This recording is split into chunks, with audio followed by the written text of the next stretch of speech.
في حالنا يا عم. بص يا عم، تعبانين يا عم، تعبانين يا عم، بناخد علاج يا عم، حرام عليكم بقى، تعبتونا. الله يا محمد يا علي يا مهدي انصرنا. اعوذ بالله يا مشرك. السلام عليكم. عليكم السلام. كيف حالك؟ الحمد لله. أخي رامي عيسى، الشيخ رامي عيسى. نعم. أخي يطلب من عندك طلب يا شيخ. طيب حياك الله، بس خليني بس اظبط الصوت شويه واخدك على الحنين كده. اتفضل اطلب يا حبيبي.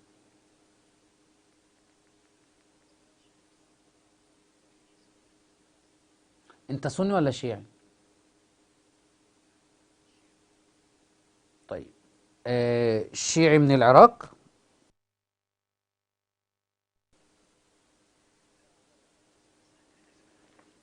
طيب حياك الله، ما شاء الله، بما انك شيعي من العراق، اهلا وسهلا بك. اسمك ايه؟ أشكرك. محمد. محمد. كم عمرك يا محمد؟ 17. 17. اهلا بك يا محمد. سؤالك ايش يا محمد؟ أشكرك. أنا أريد، ما عندي سؤال، أريد تحفيز منك للدراسة إلي يعني. اولا يا محمد، احنا عندنا اختبارين اتنين يا حبيبي. اختبار نعم. دنيوي واختبار اخروي. الأخروي؟ ما انا هبين لك الاتنين اهو. الاختبار الدنيوي ده الاختبارات التي انت فيها لتصل الى اعلى المراتب وتجتهد في دراستك حتى يعني يكون لك اجر في الدنيا ومكانة في الدنيا. وهذا شيء جيد ان يكون المسلم صاحب علم واجتهاد نعم. في الدنيا، وهذا أفضل لك طبعا. وإن انت احتسبت ذلك لأنك بتنفع دينك وتريد أن تنفع دين الإسلام فيما بعد، فإن شاء الله تؤجر على ذلك أيضا، يبقى بتأخذ أجر مع إنك بتدرس. أهجر على هذاك أيضا؟ أهجر؟ لا، أقول تؤجر على هذا. تؤجر أنت. أوكي صح. تأخذ أجر نعم. على ذلك من قبل نعم. الله تبارك وتعالى. النقطة الثانية الاختبار نعم. الأخروي. أنا أقول لك يا محمد، نعم. أنا حينما أدخل إلى قبري، من الذي ينفعني في قبري؟ الله عز وجل. ما شاء الله عليك. حسناتي. الله نعم. الله عز وجل. الله سبحانه وتعالى قال أيضا يوم القيامة: يوم لا تملك نفس لنفس شيئا. وشيئا نكرة تفيد العموم، يعني ما فيش نفس تملك لنفس شيء مثقال الذرة، قيد الأنملة، فالملك كله لله تبارك وتعالى. فأنت حتى نعم. تنجح في الاختبار الأخروي، أنت في قبرك في البرزخ تسأل: من ربك؟ لو أنا أرى أن الإمام رب الأرض والإمام يتحكم في الكون، كيف أستطيع أن أقول ربي الله، ربي الله، وأنا أشرك بالله؟ فلذلك يا محمد، أنا اللي طالبه منك أنك في الدنيا دائما تطلب من الله ولا تدعو إلا الله تبارك وتعالى يا حبيبي. أي صحيح. بس أنا ما أدعي غير الله. جميل. إلا الله. أنت أصحابك يا محمد أصحاب سوء ولا طيبين؟ جزء من عتم سوء، جزء من عتم طيبين. طب أنت تحب تصاحب من؟ طبعا الطيب. طيب، هل يا محمد أنت تصاحب الطيب والنبي صلى الله عليه وسلم يصاحب الخبيث ويتزوج الخبيث عياذا بالله؟ يتزوج شنو؟ الخبيث. الخبيث؟ دور طبعا. ما أنتم يا محمد الشيعة يطعنون في عائشة زوجة النبي، ويطعنون في الصحابة، في أبي بكر وعمر وعثمان. أخي شيخنا بس أنا قلت لك أريد تحفيز وليس دخل بالدين. ما هو ده لازم، ما هو ده الاختبار الأخروي اللي أنا عايزك تنجح فيه يا محمد. أنت قلت إنك ما شاء الله هو أنا لا أدخلك في الدين أهو، بس لازم تدخل في الدين. أنت شيخنا نعم. أوكي أنت تدخلني بالدين. أنا داخل بالدين، بس أنا ما أطعن بعائشة أو أطعن بالصحابة أو أطعن بغير شيء. ما شاء الله عليك يا محمد، أحسنت. تمام. ما أطعنهم. بتتابع البرنامج عندي يا محمد؟ أي مرات أتابعه، لأن وقت فراغي أتابعه. طب أتمنى تتابع الاتصالات وتحاول تتعلم الدين، وعليك بالقرآن يا محمد، لا تصدق أي معمم في الحسيني. انا انا ابوي رجال معمم، هاي وحده. اثنين، نعم. انا متعلم ديني وكنت يعني كنت اناظر، لكن شلون اقول لك، سقطت عندي من هاي حافه المناظره، يعني ما كملت بيها. طيب محمد يا ما حبيبي. كملت بيها، يعني يحتاج علميه اكثر حتى اقدر اكمل بالمناظره والدفاع عن اهل البيت، طيب حبيبي، اهل بيت محمد. تدافع عنهم من قبلنا نحن نحب أهل البيت يا محمد. زين اخي، شلون تحب اهل البيت وانت يعني حاط لك شلون تحب اهل البيت وعائشه كانت تقتل الامام علي عند معركه الجمل؟ طيب كيف؟ توعدني انك ما تسبش واجيبك على هذا؟ والله ما اسف، طيب. قسما بالله ما اسف. طيب اولا يا محمد، انا ممكن الزمك الزام جميل جدا. كيف انت من الاصوليه، لان ابوك معمم وبتقلده اي التقليد اي المراجع، كيف اصوليه وبتحب محمد بكر المجلسي الاخباري اللي كفر الاصوليه كفرهم؟ كيف تحبهم ومحمد ابن يعقوب الكليني اخباري كفرهم؟ بل وحدث قتال بين الإخبارية والأصولية، بل قالوا بنجاسة كتب الأصولية، إن لا يمسك كتاب من كتب الأصولية إلا بمنديل. فكيف تحبهم؟ تعرف تجيب على هذا؟ شوف، كيف تأخذ دينك؟ انا شلون اقول لك، انا ما احب. اول شيء انا قصدك عن قارئ كتبهم او احبهم؟ لا، انا ما عندي. انا قارئ كتبي من الاصوليه وعن دين الشيعي، ما قارئ كتب الاخباريه دوم. ما هو يا حبيبي اللي وصل لك الدين الشيعي الاثني عشر الأصولي هم الإخبارية. ما هو دلوقتي هتخش موقع السيستاني، أنت بتقلد السيستاني صح؟ لا، شيرازي. وبتقلد صادق الشيرازي. لو رجعت لكتب نعم. صادق الشيرازي الآن بيستدل من الكافي، بيستدل من المجلسي، بيستدل من الكتب حلو. الأربعة، بيستدل عندك من الإخبارية. روايات ثابته اخي شيخنا، عندك روايات ثابته انه هو يستنتج من عندها، يا لكن هو لا. محمد، مو يعني يستنتج من عندها، يتاكد اخي شيخ. يتأكد إيه يا محمد؟ ما كانش فيه أصولية، ما كانش فيه أصولية يا حبيبي. اللي كان موجود أصلا الإخبارية. الأصولية هذه خرجت من رحم الإخبارية، فاللي كان موجود كان إخبارية فقط، ما كانش أصولية. فالأصولية دي مستحدثة وبتاخد دينها كله من الكتب الشيعية اللي موجودة، بس تقول لك ده صحيح ده ضعيف. كيف كانوا اخباريه وما كانوا اصوليه؟ يعني شلون ما كانوا؟ يا حبيبي ما كان في أصولية في البداية، ما كان في علم الحديث، ما كان في علم اي، الأصول. اريد شيء يقنعني، يعني انا ما اقتنع انت تحكي لي، اريد شيء يقنعني. ما انا بقول لك الشيء اللي يقنعك ان كان الاخباريه موجودين اصلا، ما كانش فيه اصوليه، فانتوا بتاخدوا منهم دينكم وبتقولوا بقى لا ممكن نضعف ده نصحح ده. فانا كان سؤالي كيف تاخذ من دينك ممن كفروكم وقالوا بنجاستكم وقاتلوكم؟ ده رقم 3. اسال نفسك الثلاث اسئله دول. ده اما تعالى بقى اجاوبك ان شاء الله على سؤالك، تسمح لي؟ نعم تفضل. الأول بس أنا بس كان في نقطتين اتنين. معلش، النقطة الأولى إن الإخبارية عندكم كفروكم قاتلوكم قالوا بنجاسة كتبكم، فما بالكم أنتم؟ فقالوا أنكم أنجاس كفر قتلوكم وبتاخدوا دينكم منهم. أما عائشة لم تكفر علي رضي الله عنهما، وعلي لم يكفرها. لم تقل بنجاسة علي وعلي لم يقل ذلك عليها. لم تقول بأي شيء أو تطعن في علي. تعالى بقى اللي حدث بين عائشة وعلي رضي الله عنهما ليس قتال.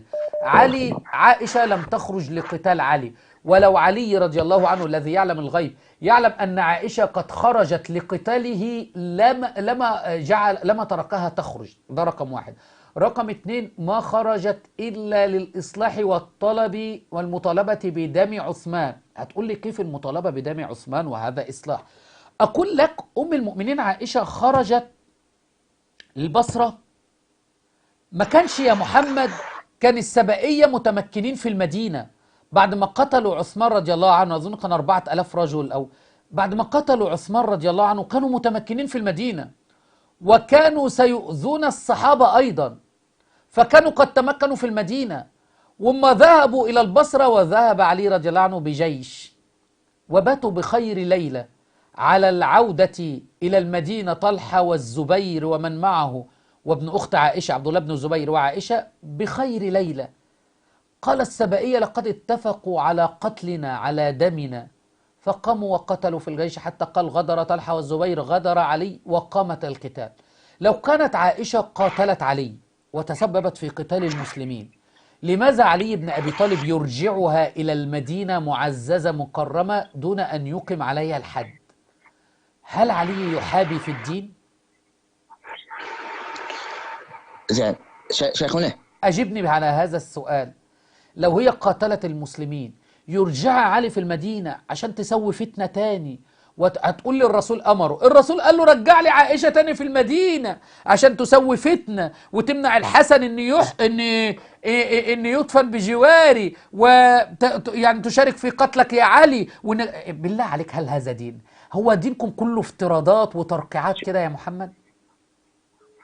زين انت قلت عائشة خرجت لعلي شنو عن دماء عثمان. لا، ما خرجتش على علي.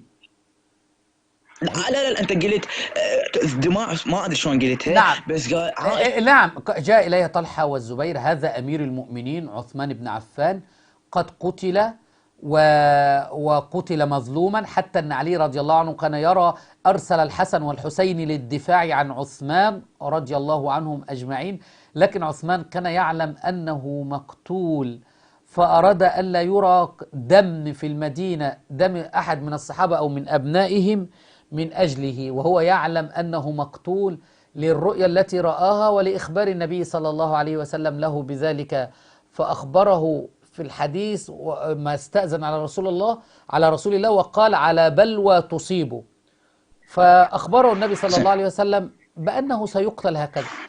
فدلوقتي هؤلاء السبائية اللي اختلقوا القول بفرض إمامة علي وما شابه ذلك فيما بعد، وبعد ذلك قتل علي رضي الله عنه. الشاهد ان كان الخروج للمطالبة بدم عثمان. اتفضل. للقساس من قتلة عثمان اللي هم في المدينة وفي البصرة. انت ذكرت نقطة وهي لها تفسير، خروج دفاع عن دم عثمان، هاي وحدة. لا، مش خروج دفاع عن دم عثمان، خروج للمطالبة بدم عثمان. أنا كمل. طيب. كانت تحرص على قتل عثمان، شلون كانت تدافع؟ عائشة كانت بتحرص على قتل عثمان؟ تحرص على قتل عثمان. اقتلوا نعسلا فقد كفر. شلون دافع على دمه؟ يا جدع، هل يوجد عاقل لا يصدق هذه الرواية إلا حمار؟ أخي من كتبك هاي. لا يا حبيبي، والله رواية مكذوبة يا حبيبي. اسمعني، احنا الفرق بيننا نحن أهل السنة والجماعة أهل الدليل، أينما مال نميل. نحن لا نأتي يعني كنت بقرأ امبارح مدينة المعاجز، الإمام قلب رجل وجهه خنزير وروح لمراته بقى، قال لها قالت له إيه يا رجال، وجاي ينام جنبيها بقى على المخدة بقى، راسه قد قالت له راسك دي ولا راس الجيران اللي بجوارنا، وحول رجل غرابه. احنا ما عندناش، ما بنصدقش، احنا أصحاب عقل، احنا أهل السنة والجماعة بخلاف الشيعة أصحاب عقل. ليس كل من يأتي يسطر لنا أي شيء هكذا كهذا الزنديق اللي في يدي أو هذا الخسيس نصدق منه. يعني دوت بيقول لك بوجود أكثر من 2000 رواية تقول بتحريف القرآن. محمد بكر المجلسي اختلقوا هذه الروايات. نحن أهل السنة والجماعة لا نصدق مثل هذا. فنحن عندنا الموضوع أي المكذوب، عندنا قاذورات مزابل في أهل السنة والجماعة اللي هي الأحاديث الموضوعة والمنقرة. فأنتم أخذتم هذه المزابل بنيتم عليها دين. فيأتي واحد رافضي يروي رواية وتذكر في كتب من كتب التاريخ عندنا ويرويها رافضي، نرميها في المزابل ولا نأخذها. فعائشة لم تأمر بقتل عثمان رضي الله عنه. يعني اثبتت انه ما تصدق بكتبك، انه انت ما تتبع كتبك. لا أتبع إلا الصحيح. فنحن يعني احنا عندنا مثلا ليش ما تصدق؟ هاي رواية من كتبك، هاي وحدة. ما أنا قلت لك ليس كل كتبي صحيحة، ليس كل كتبي صحيحة. نحن أهل السنة والجماعة لا نصدق بكل ما يروى. كما قلت لك يا حبيبي، عندنا روايات روايات مكذوبة، روايات لا تصح، روايات مكذوبة موضوعة. انت تعرف يعني ايه رواية موضوعة؟ مكذوبة يعني ما متراجع، يعني شلون اقول لك؟ ايوه، روايات زين اوكي. تعال بقى، الرواية اللي انا قلت لك عليها الان، اقتلوا نعسلا فقد كفر. في الرواية رجل شيعي فالشيعي الرافضي يبغض عثمان بن عفان رضي الله عنه. فما يختلق رواية، نحن أهل السنة والجماعة الحديث الصحيح عندنا له 5 شروط: اتصال السند، عدالة الرواة، ضبط الرواة، عدم الشذوذ، عدم العلة. انت عارف يعني ايه عدالة الرواة؟ فالرواية اللي انت بتقولها ديت فيها نصر بن مزاحم، رجل مجروح عندنا شيعي، فرواية منكرة، والعلماء الجرح والتعديل قالوا رجل منكر فتركوه. فانت تيجي تحججني برواية واحد شيعي كان قاعد مسطول ألف رواية نسبها لأم المؤمنين عائشة، فجاءت في كتب من الكتب تقول لي لابد أن تقبلها. لا يا حبيبي. يعني هاي روايتك؟ لا، هاي رواية اللي هاي كذب يعني. أيوة، ما رواية تصدق كذب، بيه. رواية فيها في أكثر من أسانيدها، يعني حتى فيها رواية في سندها عمرو بن سعد. يعني شو تريد شلون أقنعك؟ احنا اهل السنة والجماعة لا نأخذ اي حديث هكذا، لا نأخذ اي حديث هكذا.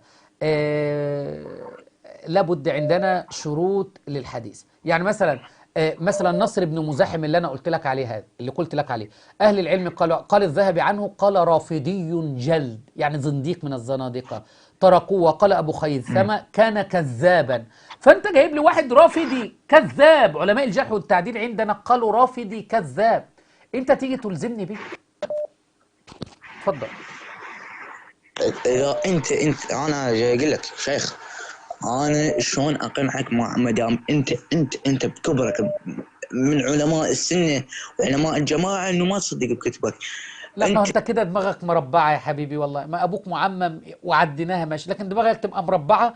بالله عليك يا عم، احنا تعبانين وبناخد علاج، بالله عليك يا عم، بالله عليك يا عم، بالله عليك سيبونا في حالنا بقى يا عم، سيبونا في حالنا يا عم. بص يا عم، تعبانين يا عم، تعبانين يا عم، بناخد علاج يا عم، حرام عليكم بقى، تعبتونا تعبتونا. قاعد اقول لك الروايه فيها رافضي كذاب اسمه نصر ابن مزاحم، خلاص بقى، وقلت لك لا تصح. نحن اهل السنه والجماعه لا نقبل اي روايه هكذا، لابد ان عندنا 5 شروط للحديث الصحيح، مش اي واحد يروي روايه نقبلها. فقلت لك الرواية ضعيفة منكرة مكذوبة، لأن فيها واحد رافضي كذاب ألف الحديث ووضعه، فلا نقبلها يا حبيبي. فتيجي تقول لي شلون انت ما تقبل اللي موجود في كتبك؟ طب أرد عليك أعمل لك إيه تاني؟ بالله عليك، بالله عليك يا أخي محمد. شيخ يعني برأيك إجا واحد سني شيخ من شيوخ السنة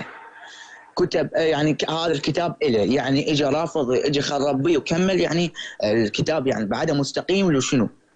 طيب، أول حاجة إحنا أهل السنة والجماعة ليس كل ما في كتبنا صحيح.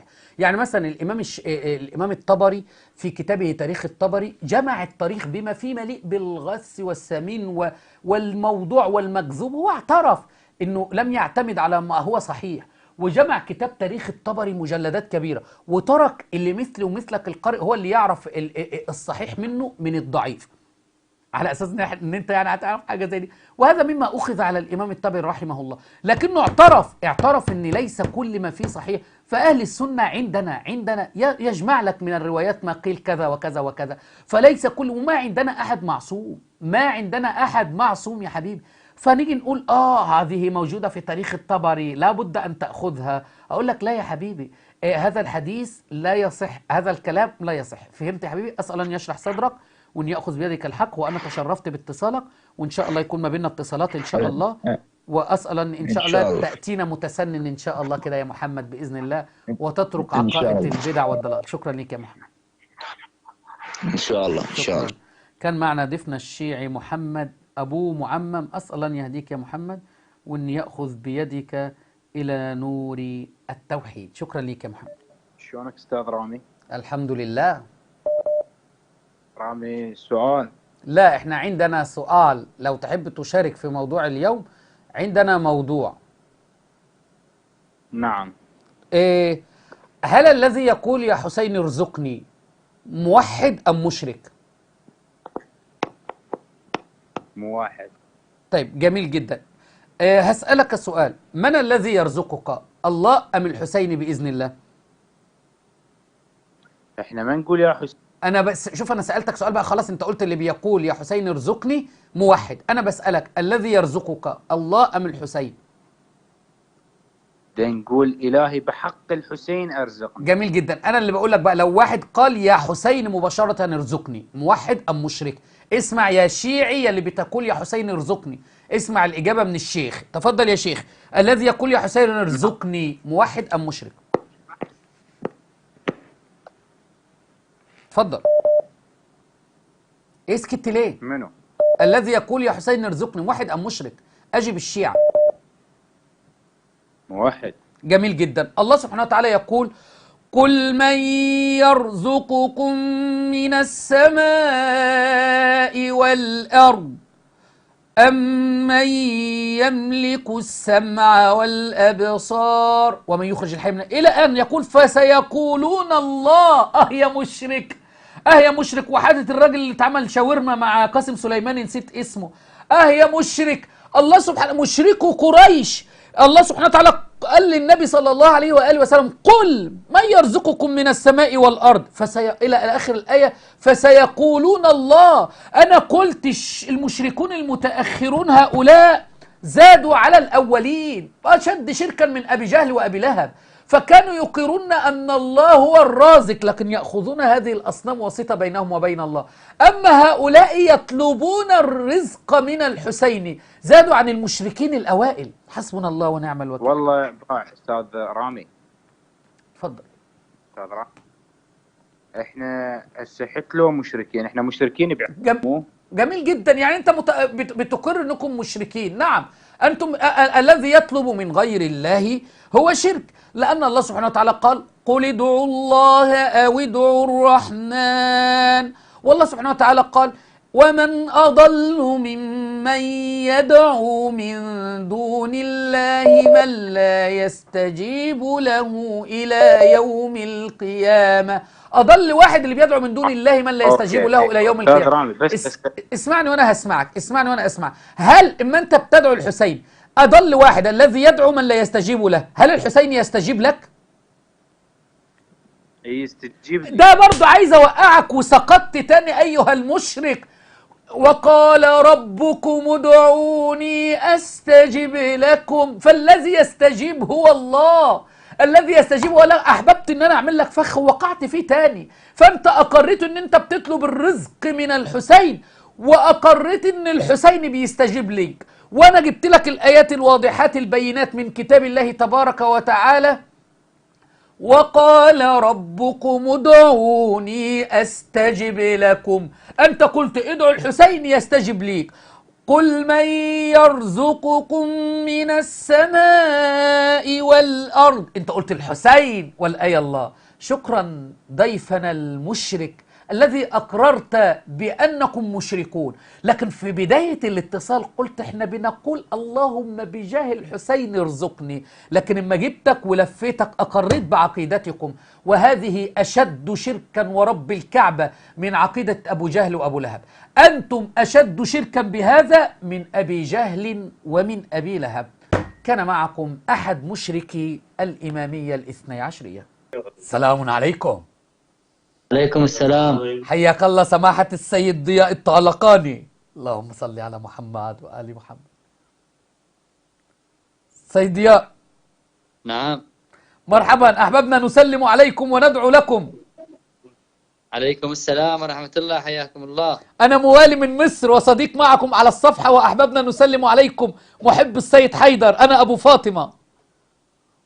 من مصر؟ أي والله من مصر، موالي من مصر، ونتابع صفحتكم، نتابع الصفحة عندكم. أهلا وسهلا، حياكم الله. حياك الله يرعاكم. كنت بقرأ على الموالين الآن من كتاب الكافي، والله في يدي الآن كتاب الكافي سماحة السيد الطلقاني. نعم. كنت أقرأ عليهم في باب أن الأرض كلها للإمام عليه السلام. اللهم صل على محمد وآل محمد. الله أعطى للإمام ولاية تكونية باب أن الأرض كلها للإمام. اللهم صل على محمد وآل محمد. الحمد لله. سيد ضياء، كنت بقرأ في سورة المؤمنون الآية رقم 84، قل لمن الأرض ومن فيها إن كنتم تعلمون سيقولون لله قل أفلا تذكرون. فمشرك قريش أبو جهل وخالك أبو لهب وعمك أمية بن خلف كانوا يقولون أن الأرض لله، والشيعة يقولون الأرض للإمام. كيف يا شيخ؟ المشركون أقروا أن الأرض لله، ونحن الاثني عشرية نقول الأرض للإمام. كل من الأرض ومن فيها لله. لله. إما اللي دلوقتي إن الأرض للإمام في باب كتاب القافي، الولاية الكرتونية التكوينية. الو.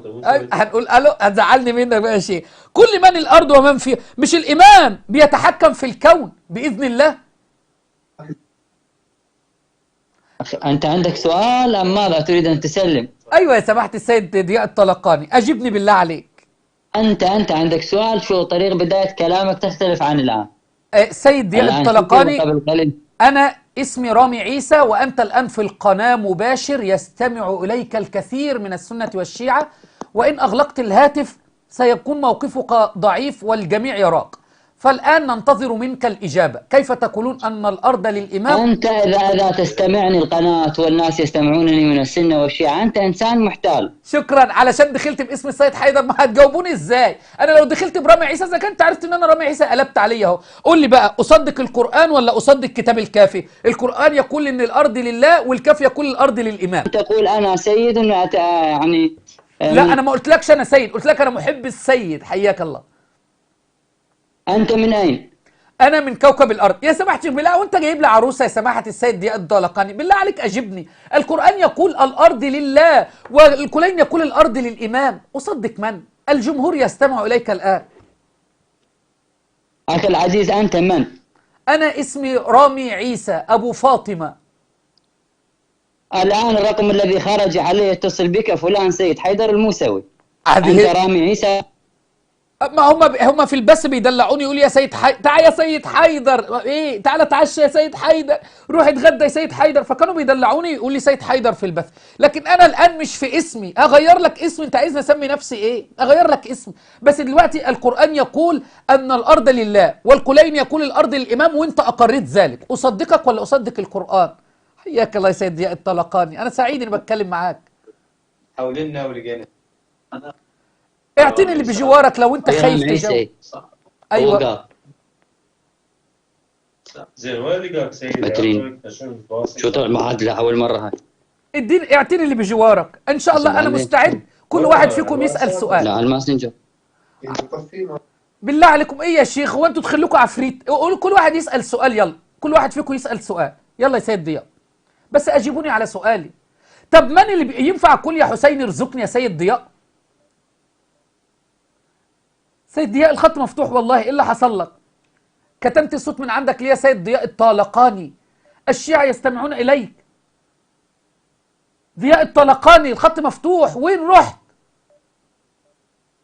ايه يا ضياء؟ اصدق القرآن ولا اصدقكم؟ يا من تكذبون على عوام الشيعة، الخط مفتوح اهوت. تقولون ان الارض اسكر، تقولون الارض للامام. والله كل من الارض ومن فيها. يا محمد سل هؤلاء المشركون.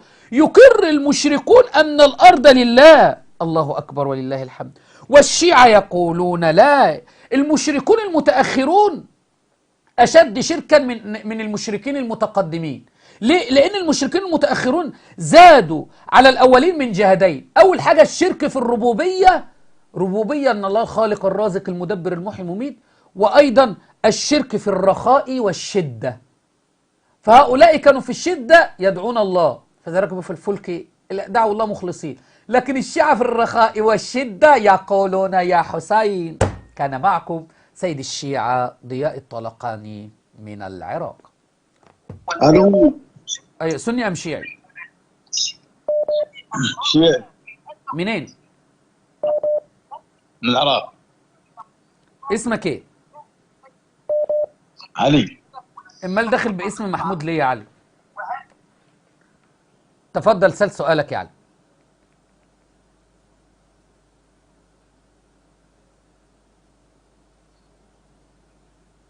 انت شكلك هتشتم يا علي صح؟ طيب جميل. قال مش هيشتم. كنت فكرك من العيال اللي بيشتموا، اللي بياخدوا شبو وكريستال ويجوا يطلعوه علينا في الحلقه. حياك الله يا علي، اهلا وسهلا بك. الو. نعم. الله يحييك. شنو سؤالك بالساعة هذا الشيء القبلي اللي يطلب منه الحسين؟ في مشركين بيقولوا يا حسين يا حسين. مش دول مشركين يا علي؟ نعم. انت بتطلب من من؟ من الله. احسنت، ما شاء الله ما شاء الله عليك. اما اللي بيطلب من غير الله ايه؟ يعني انت من الله. اتفضل. اللي يطلب من غير الله مشرك. انا الله فوقاي، ما شاء الله. اروح اطلب من غيره ايش عندي؟ كم عمرك؟ انا عمري 25. انت بالله هتشتم يا علي ولا مش هتشتم؟ قسما بالله العلي العظيم ما اشتم عليهم. يعني شو اشتم مثلا؟ شو اشتم؟ يلا. في شيعة ما بيتحشروا ويقوموا سبين السيدة عائشة، سبين الصحابة. لعنة الله عليهم. ليش يسب الصحابة؟ ليش يسب ابو بكر الصديق لو الفاروق؟ ما شاء الله عليك. اي والله. يعني لو سب ام المؤمنين يا عيال سبها، يلا اعطيني. اي والله. لعنة الله عليه وعلى امه وعلى ابوه اللي يسبهم. جزاك الله خيرا والله. اكثر واحد انا محب لهم، الله وكيلك. ما شاء الله عليك، الله يحفظك ويبارك فيك يا رب. اي والله يبين عليك ما شاء الله شخص عاقل. هؤلاء سادتنا، هؤلاء اختارهم الله لصحبة نبيه. انت عارف لما يجي رئيس من الرؤساء بيقول لك ايه؟ انا هختار وزير الخارجية، رئيس الوزراء، الناس اللي حواليه. لا، بيختارهم وبيحاول ان الاختيار يكون صواب علشان يقوم الدولة التي هو فيها. فهؤلاء الرؤساء والملوك أفضل من النبي صلى الله عليه وسلم يا شيعي؟ بيجلسوا يختار لك الوزير فلان ورئيس الوزراء فلاني، والملك يختار لك الولي العهد الفلاني ويختار فلان وفلان. يقول لك ليه؟ علشان أقوم المملكة، علشان أقوم الدولة، عشان أقوم. فدول بيختاروا. النبي بقى فشل في اختيار أصحابه وفشل في اختيار أزواجه. شلون؟ كيف؟ حاشا لله عمي، هو نبي بعد. انت شلون يعني ما ترهم هاي الدوم السالفه. النبي ما يعرف يختار اصحابه. عم حرام وعيب عليكم. والله عيب على الشيعة بالعباس. انا شيعي واقول عيب عليهم. اي والله، بس ما تحلفش الله بالله يا علي. يا علي لا تقول بالعباس. حياك الله، ما شاء الله عليك والله، انت شخص عاقل. يا انا مو احنا انا اقول لك احنا الشيعة عندنا عيشي لازم زلة لسان تصير. بس انت عارف ان المفروض الافضل اقول يا الله طبعا. طبعا يا الله. هسه انا ذاك اليوم بالله الكريم اصلي، تدري شو صيحا؟ اشهد ان لا اله الا الله ومحمد رسول الله، حي على الصلاه. المراه لا، شو تقول لي زوجتي؟ اقول اشهد ان علي ولي الله. ما يصير صلاتك باطله. شلون صلاتي باطله؟ على يا اساس صلاتي باطله؟ يلا.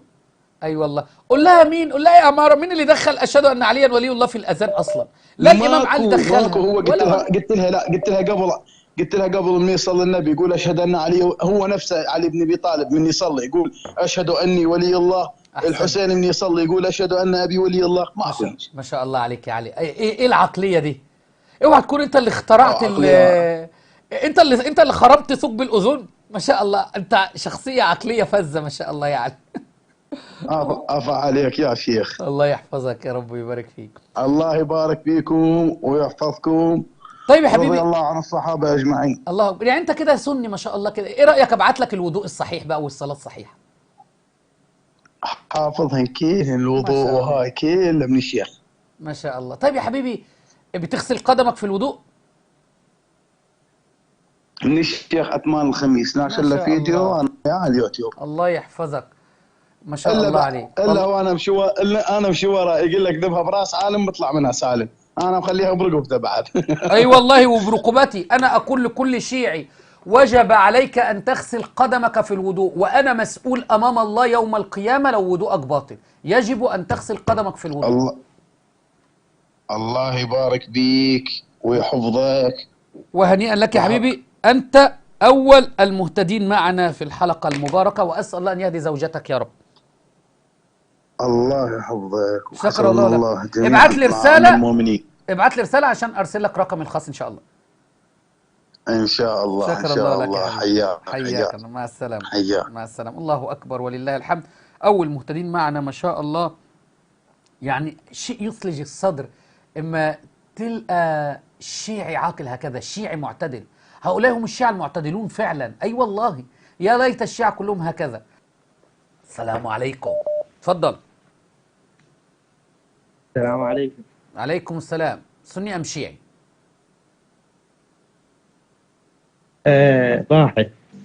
اهلا وسهلا بك. وانا تقريبا شيعي هسه حاليا. حياك الله، اتفضل. موضوع الحلقة، هل ايهما افضل، قولي يا الله ارزقني ام يا حسين ارزقني؟ يا الله. والذي يقول يا حسين ارزقني مشرك ام موحد؟ مشرك. ما شاء الله عليك. انت تعرف لماذا؟ تعرف ان ابو جهل وابو لهب كانوا يقرون ان الله هو الذي يرزق، ولكن كانوا يقولون نتخذ الاصنام واسطة بيننا وبين الله. لذلك حينما سئلوا في القرآن الكريم قل من يرزقكم من السماء والارض الى ان قال في اخر الايه فسيقولون الله. حتى لو انا الان السؤال رقم 2، فهم كانوا يعتقدون ان الله هو الذي يرزق، ولكن كانوا يقولون نتخذ الاصنام واسطة بيننا وبين الله. انا اسالك الان، الارض كلها لمن؟ لله سبحانه وتعالى. أنت أجبت الإجابة القرآنية. في إجابة تانية في كتاب الكافي لمحمد بن يعقوب الكليني، خلينا أوريها لك في الشاشة أنت والمشاهدون. انظر عزيزي المشاهد هنا، ده كتاب الكافي لشيخهم الكليني المجلد الأول صفحة 407. باب ما يعنون باب أي هو يعتقد بذلك، ولازم يقول لك بإذن الله. بص، باب أن الأرض كلها للإمام عليه السلام. وبعدين قال أما علمت أن الأرض كلها للإمام يضعها حيث يشاء ويدفعها إلى من يشاء، أن الأرض لا يرسلها من يشاء من عباده والعقبات المتقين، أنا وأهل بيت الذين أورثنا الأرض ونحن المتقون وإلى آخر الآية، إلى آخر الروايات. وهتلاقي في الرواية في الصفحة الثانية هكذا. فالباب أن الأرض كلها للإمام. لكن لو رجعنا للقرآن الكريم ضيف الشيعي المتصل، قل لمن الأرض ومن فيها إن كنتم تعلمون سيقولون لله. فكان أبو جهل وأبو لهب ما يسألوا لمن الأرض ومن فيها، كل ما في الأرض لمن؟ يقولون لله. ومحمد بكر المجلسي يقول لك أن الأرض للإمام، والأرض بيد الإمام كالخاتم بيديك يقلبها كيفما شاء. فهؤلاء يا حبيبي الله، هذا كلام مو صحيح، كلام مو صحيح. حبيبي لو بتتكلم اتكلم من الهاتف مباشرة بعيد عن السبيكر، لأن بتعمل الوش. لا أنا جاي أكلمك من الهاتف. طيب لذلك يا حبيبي القرآن يخالف عقائد المجلسي والقليني، بل المجلسي والقليني عقيدتهم أشد شركا من أبي جهل وأبو لهب. الأخ تركي الحربي نزل آية وكأي من دابة لا تحمل رزقها الله يرزقها وإياكم وهو السميع العليم. الآية رقم 60 من سورة العنكبوت، الأخ وضعها لك على التعليقات. وكأي من دابة لا تحمل رزقها الله يرزقها، فالله هو الذي يرزق. بس أريد أكلمك تفهمني. مش بس الصوت مكتوم شوية، سكر السبيكر وكلمني من الهاتف. لا الانترنت شوية ضعيف عندي. اتفضل. عندنا شيخ هنا معمم شيعي. نعم. جيراني. نعم. دون أن تذكر مكانك. نعم تفضل. لا ما أذكر مكاني. تفضل. رحت سألت عود عن العقائد، اتفاجأت. سألته قلت له منو خالق الكون؟ يقول الإمام علي والنبي محمد. أعوذ بالله والله. يا الله. هسه هذا كلام، هسه هذا من اللي يقتنع به؟ أعوذ بالله أعوذ بالله. يا مشركين. أي والله والله بيقولون ذلك، والله فعلا. حسبنا الله ونعم الوكيل. حتى حمير المشرشر يقول ذلك. تفاجأت من هاي العقائد، وهسه أنا ما أقدر أحكي لأن أنت تدري بي بعد كلها. أعلم. هنا يمي والله ما أقدر يعني حصر عليه واحد يحكي كلمة الحق هنا، إذا بس تحكي ضدهم كلها تصير ضدك. أإله مع الله؟ أإله. شفت أنت لو سألت المشركين، اسمع الآيات دي، قل لمن الأرض ومن فيها إن كنتم تعلمون سيقولون لله. اللي بعده قل من رب السماوات السبع ورب العرش العظيم سيقولون لله. قل من بيده ملكوت كل شيء. مين اللي بيده الولاية التكوينية؟ قل من بيده ملكوت كل شيء وهو يجير ولا يجار عليه إن كنتم تعلمون. سيقولون لله. فين الإمام؟ لماذا تكذبون على عوام الشيعة أيها المعممون؟ حسبنا الله ونعم الوكيل. لذلك يا حبيبي، الله ما هذا حبيبي النبي صلى الله عليه وسلم ما كان يملك، النبي ما كانش يعرف يعمل معجزة من نفسه.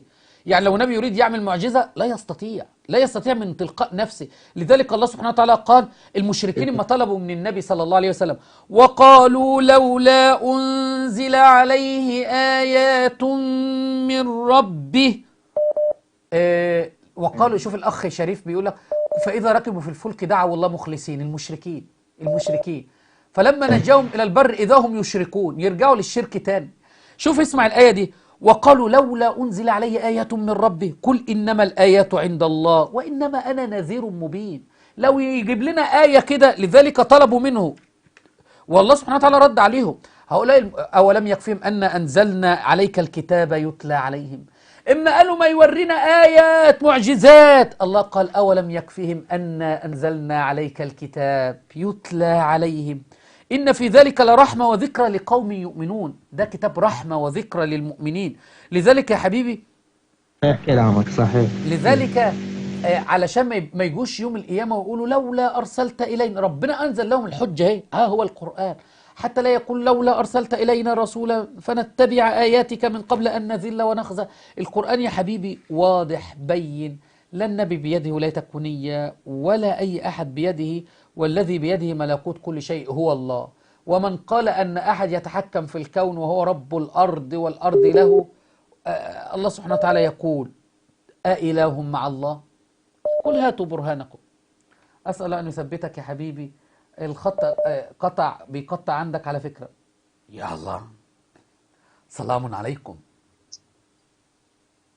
حيا الله السيد عادل الموسوي. حياك الله مولانا، هلا بيك. بشروني عنكم، أنا صديق معكم على الصفحة، وأنا مصري محب السيد حيدر. أنا مصري وصديق معكم على الصفحة محب السيد حيدر. أحببت أن أسلم عليكم وندعو لكم في الزيارة. الله والديك. أنا صديقك على الصفحة، ترى منشوراتي. أنا محب لآل البيت، يتيم آل محمد.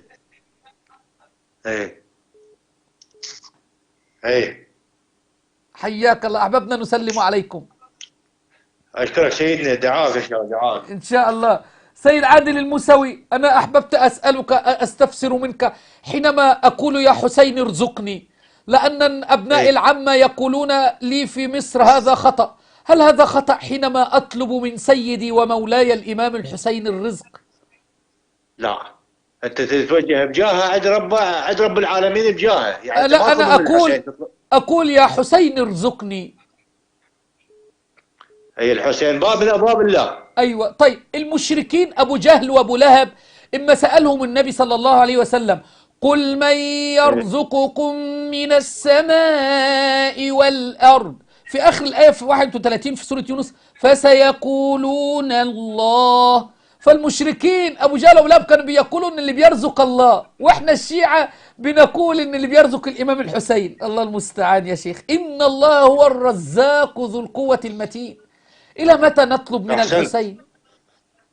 أحسنت والله سيد الموسوي، الشيعة الاثني عشرية مشركون والله. صح؟ لا. ليش؟ ما هم يقولون الآن، ما احنا بنطلب الآن من الإمام الحسين سلام الله عليه يا شيخ. الرزق ملك لله تبارك وتعالى، وليس الله يشرح صدرك وصدري وصدر الكل إلى ما يحب الله ويرضى. وكأي من دابة لا تحمل رزقها الله يرزقها. فالله هو اللي بيرزق كل دابة. من الذي كان يرزق الحسين؟ هو الله. يا سيد عادل الموسوي، سيد عادل الموسوي، أنا نصيحة مشفق لك، لا تقول إلا يا الله، لا تقول يا حسين أو يا عباس أو يا زهراء أو يا مهدي. كل أحسنت. أيوة كده إن شاء الله عليك. أنت بتدخن صح؟ أي. جغاير فقط ولا في أشياء أخرى؟ إحنا شباب زي بعض. لا جغاير. شباب زي بعض. لا.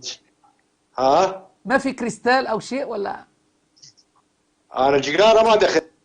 ما بتدخن؟ لا. والله. اي نعم. ما شاء الله، الله يوفقك. بس أنا سمعتك وأنت حياك الله. عموما ها. أنا اسمي رامي عيسى من مصر.